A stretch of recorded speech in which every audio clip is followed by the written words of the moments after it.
在昨天晚间9点多，基隆港的外海发生了一起火烧船的意外，船上有5名人员呢，全部都跳船求生。幸好附近渔船听到了求救的讯号，立即赶来搭救，没有生命的危险。而海巡队呢，接获了通报，也立刻赶往现场。更多的讯息呢，我们立刻连线给记者吴宇宗。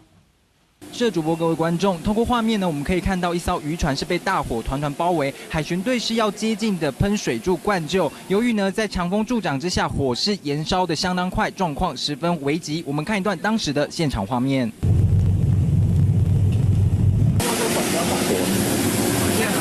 在22号的深夜9点多，一艘新永福16号的渔船在基隆港的北方大约8.7的海里海面上，疑似是因为发电机起火导致整艘船燃烧。船上5个人，包括呢船长是紧急的跳船求生，幸好附近的渔船听到了求救讯号，是急忙赶到事发现场，将这5个人全部都救起来。而基隆的海巡队员呢接获通报之后，是立即赶往现场抢救。幸好呢火势呢很快就是受到了控制，在今天早上的4点多，已经将渔船拖回了八斗子渔港。至于呢详细的起火原因，相关单位还要再做进一步的调查与厘清。以上是我们现场掌握的最新讯息。